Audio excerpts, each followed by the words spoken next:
जय हिंद सभी भाइयों को मेरी तरफ से प्यार भरा नमस्कार। मैं लेके आ चुका हूँ यूपी पुलिस के टॉप से टॉप क्वेश्चन। यानी आपको पता है कि जो हमारा पेपर फर्स्ट तो जीके का होता है और पेपर सेकंड होता है हिंदी का। ठीक है, तो सेकंड पेपर आपके सामने आ चुका है। देखो कि आपके कितने क्वेश्चन सही होंगे। और थर्ड पेपर आता है आपके रीजनिंग का। आपको पता है जो कि आएगा अभी, एक तो 5 बजे लाइव आएगा, वो लेना नहीं भूलना है। और 3 बजे एक पेपर और आएगा रीजनिंग का, जिसमें टॉप से टॉप क्वेश्चन करवाए जा रहे हैं। और रात को 8 बजे आता है मैथ का। ठीक है, तो पहला क्वेश्चन क्या कह रहा है देखिए। तो क्या कह रहा है क्वेश्चन, हमें क्वेश्चन कह रहा है समास बताइए भरपेट। कौन सा समास है भरपेट के अंदर? तो यहाँ से हमारा उत्तर क्या होने वाला है? हमारा उत्तर हो जाएगा यहाँ से अविभाव समास। ठीक है, ठीक है, ऑप्शन नंबर ए हो जाएगा इसमें। फिर हम आगे बढ़ेंगे। अगला क्वेश्चन क्या कह रहा है।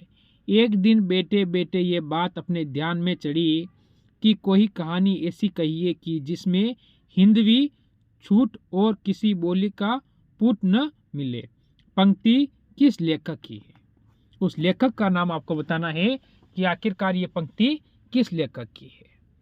तो हम कहेंगे मुंशी इंशाअल्लाह खां। ठीक है, ऑप्शन नंबर बी बिल्कुल इसमें सही हो जाएगा। फिर आगे बढ़ो। अगला क्वेश्चन, निम्न में से क्रिया विशेषण अव्यय चुनिए। तो कौन सा है इसमें, यह आपको बताना है। तो यहां से हम किसकी ओर जाएंगे? कुत्ता भौंक रहा था, राम खाना खा रहा था, अधिक मत बोलनो, या फिर राधा रात भर जागती रही। तो हम जाएंगे राधा रात भर जागती रही, ऑप्शन नंबर डी की ओर। फिर हम आगे चलेंगे। निम्न में से कौन सा जीवनी है? निम्न में से कौन सा जीवनी है, हमें यह बताना है। तो हमारा उत्तर क्या होगा? ठीक है, किसकी ओर जाएंगे हम? यहाँ से क्वेश्चन ऊपर नीचे हो चुकी है तो कोई बात नहीं, इसे आप सी मान लीजिए और इसे डी मान लीजिए। ठीक है, जीवनी कौन सी है? हमारा उत्तर क्या होगा यहाँ से? तो ये रहेगा आज का आप HW।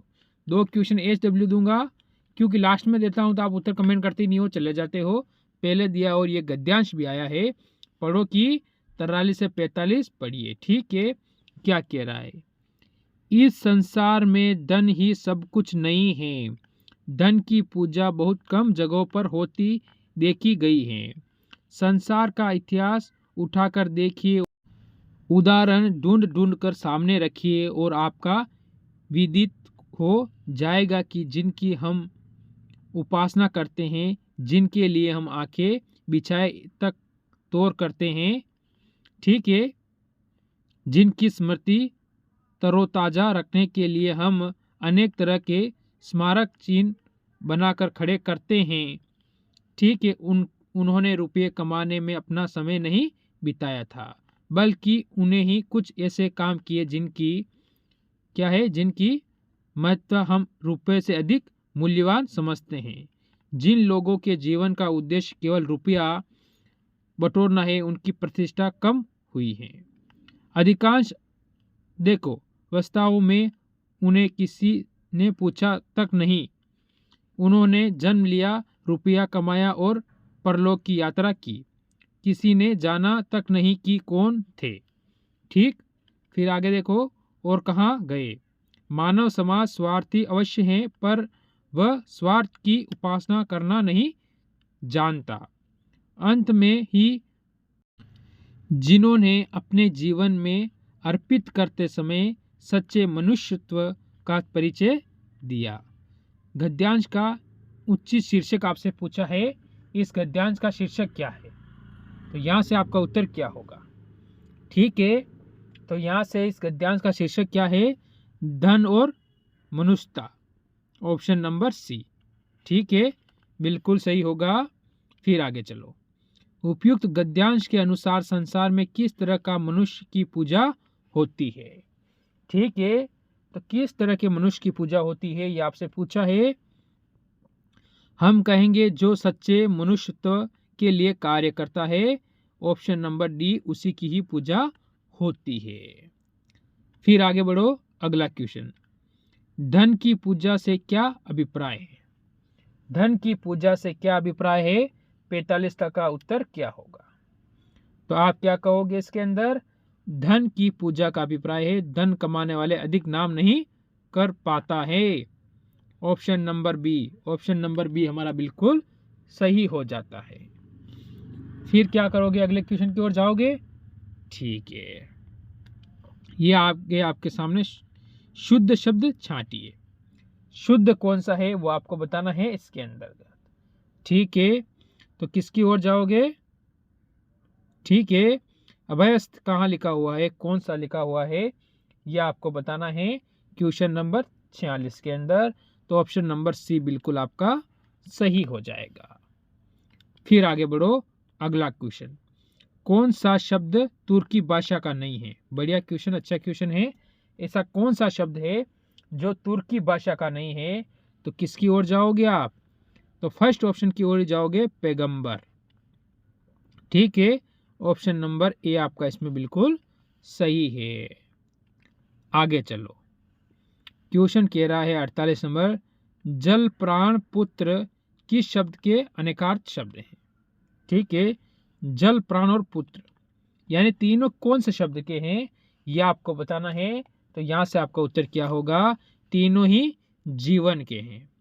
किसके हैं? तीनों ही जीवन के अनेकार्थ शब्द हो जाते हैं। चलो अगला क्वेश्चन देखो। उपवाक्य पहचानिए। इसका उपवाक्य क्या है? पहले इसको पढ़ो आप। वह आदमी जो कल आया था आज भी आया है। वो आदमी जो कल आया था और आज भी आया है, गुण 50 क्या कह रहा है? ठीक है, संज्ञा उपवाक्य होगा इसमें। ऑप्शन नंबर ए हो जाएगा, ये आपको याद रखना है। फिर आगे चलो अगले क्वेश्चन की ओर। कौन सी ध्वनि महाप्राण नहीं है? बढ़िया और अच्छा क्वेश्चन है। कैसी कौन सी ध्वनि है जो महाप्राण नहीं है? तो किसकी ओर जाओगे? ठीक है, जैसे कि ख, ग, ज और ज। तो आप कहोगे option number C. Option number C इसमें बिल्कुल सही हो जाएगा, क्योंकि ऐसे क्वेश्चन को हमको जल्दी कर लेना चाहिए। ऐसे क्वेश्चन में कभी टाइम पास नहीं करना चाहिए। हाँ, जो क्वेश्चन थोड़ा रुकने जैसा होगा उसे मैं रुक के बताऊंगा, बाकी क्वेश्चन जल्दी जल्दी करवा दूंगा। पेन कॉपी साथ में लेके बैठे हैं, कितने सही होते जरूर कमेंट करें। और लास्ट में एक बार क्या लिखना है सभी को पता चल चुका है, वर्दी के लिए जय हिंद लिखना है। निम्नलिखित पद में कौन सा पद चेया प्रत्यय लगाने से बनना है? चेया, रवैया, लटैया, खवैया, बचैया। ठीक है, शब्द पढ़े और पता चला कि नहीं चला? तो आप कहोगे 51 नंबर में ऑप्शन नंबर सी बिल्कुल सही हो जाएगा। फिर हम आगे चलेंगे अगले क्वेश्चन की ओर। निम्न में एक देवता का पर्यायवाची शब्द नहीं है। ठीक है, देवता का पर्यायवाची शब्द नहीं है तो वो क्या होगा? अलग होगा, ये इसने हमें कहा है। तो 52 नंबर का क्या होगा यहां से बताइए? किंकर। ऑप्शन नंबर सी बिल्कुल सही हो जाएगा। फिर आगे चलो अगला क्वेश्चन। साकेत क्या है? साकेत शब्द दिया है, महाकाव्य के रचयिता है। कौन है? ठीक है, उस महापुरुष का नाम आपको बताना है 53 के अंदर। ठीक है, जयशंकर प्रसाद, सुमित्रानंद पंत, मैथिली शरण गुप्त, नागार्जुन। हमारा उत्तर क्या होने वाला है? हम जाएंगे ऑप्शन नंबर सी की ओर, जो कि बिल्कुल सही है।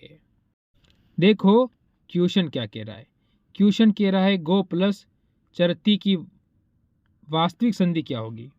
ठीक है, तो यानी जो इसकी संधि बनेगी वो क्या बनेगी आपको बताना है इसके अंतर्गत। ठीक है, तो 54 नंबर का उत्तर हमारा क्या हो जाएगा? यहाँ से 54 नंबर का हमारा उत्तर होगा ऑप्शन नंबर कौन सा? ठीक है, तो यहाँ से भी ऑप्शन नंबर होगा ऑप्शन नंबर सी। ठीक है, क्या बनेगा? गोश्रती। ठीक है, यह शब्द बनेगा आपका ऑप्शन नंबर सी बिल्कुल सही होगा। चलो अगला क्वेश्चन देखो। ठेठ हिंदी का ठाठ किसकी रचना है? ठीक है, ठेठ हिंदी का ठाठ किसकी रचना है ये आपको बताना है। ठीक, तो किसकी कहोगे? तो आप कहोगे अयोध्या सिंह उपाध्याय हरीश ओद। ठीक है, ऑप्शन नंबर बी बिल्कुल सही हो जाएगा। फिर हम आगे चलेंगे। शुद्ध वाक्य छाटिए, यानी शुद्ध वाक्य कौन सा है वो हमें छाटना है। तो छाट लो इसमें कि शुद्ध वाक्य कौन सा बन रहा है 56 के अंदर, ये बताना है। ठीक है, तो हम किसकी ओर जाएंगे यहाँ से, ये बताओ हम किसकी ओर जाएंगे इसमें से, ये बता दो 56 का उत्तर क्या होने वाला है।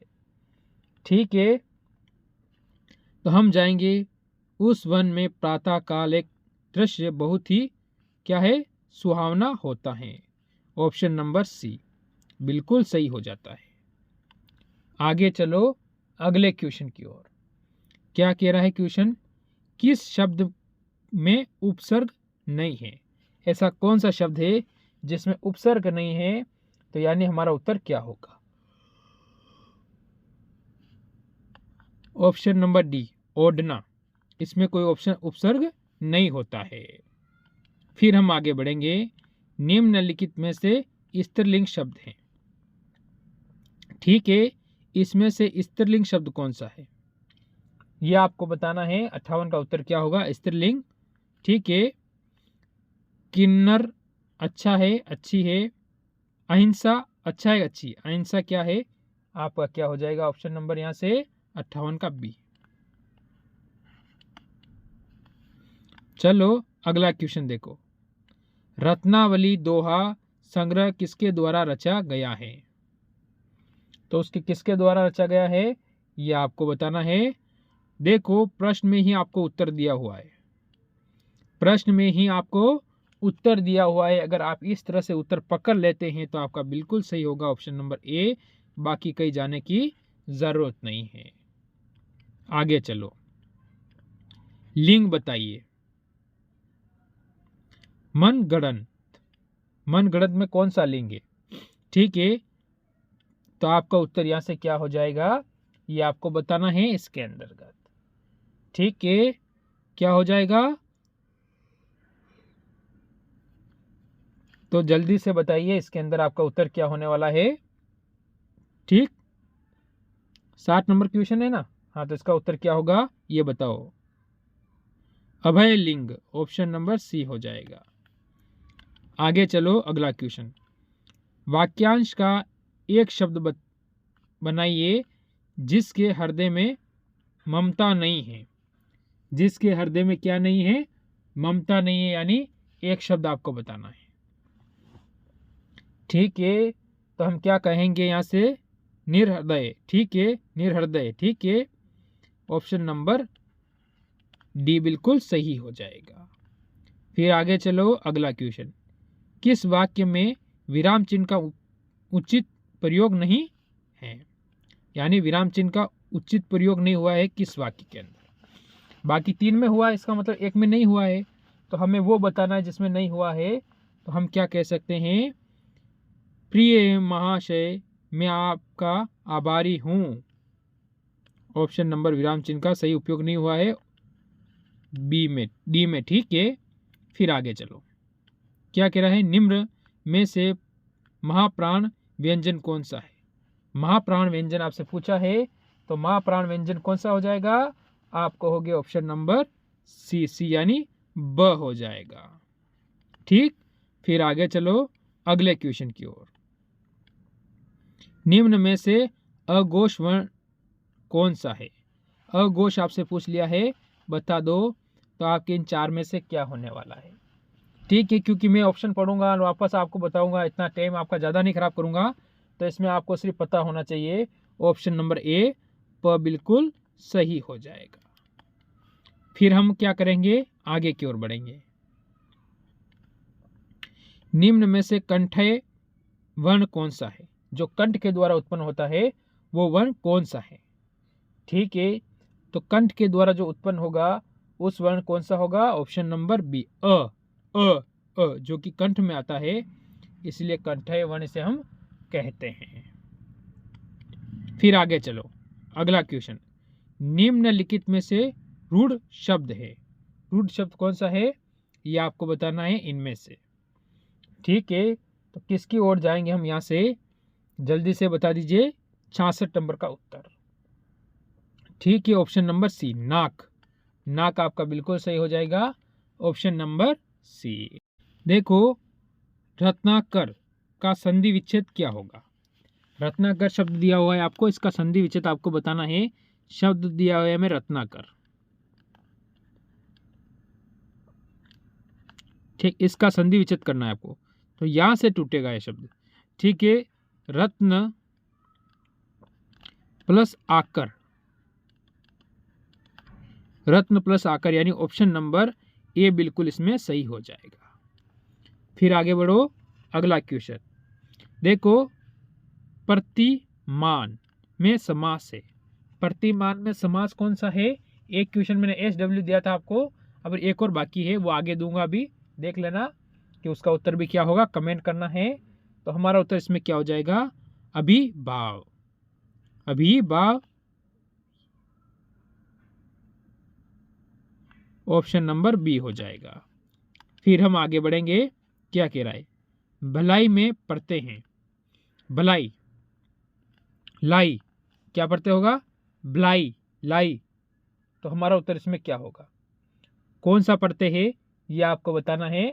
तो आप कहोगे आई, ठीक है, भलाई, ठीक है, क्या हो जाएगा,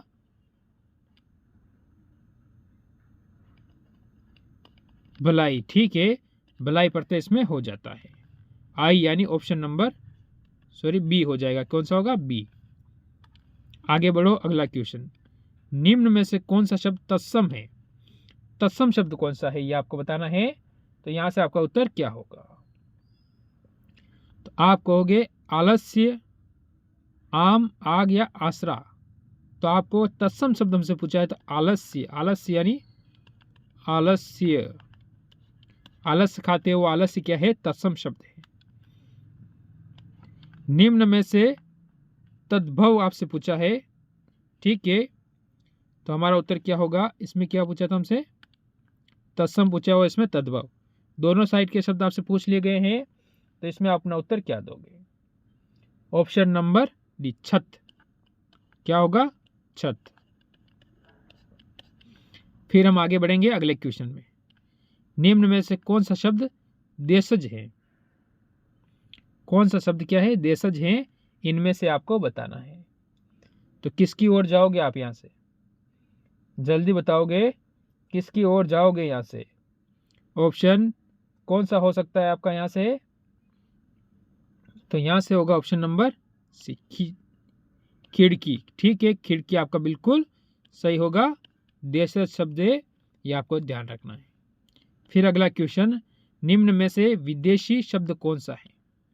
विदेशी शब्द कौन सा है ये आपको बताना है। तो किसकी ओर जाओगे आप, विदेशी शब्द, अमीर, ऑप्शन नंबर बी हो जाएगा। आज का 75वां और लास्ट क्वेश्चन आपके सामने, निम्न में से संज्ञा शब्द है। संज्ञा कौन सी है, गंगा, पुराना, नीला, मोटा, ठीक है। तो ऑप्शन नंबर ए आपका बिल्कुल सही हो जाएगा। ये थे आज के टॉप क्वेश्चन, कितने सही हुए जरूर कमेंट करना। मेरी तरफ से आप सभी को जय हिंद, जय भारत। और एक बार वीडियो को लाइक करके जरूर जाना सभी, क्योंकि आपके लिए इतनी मेहनत करता हूँ, थोड़ा फर्ज आपका भी बनता है।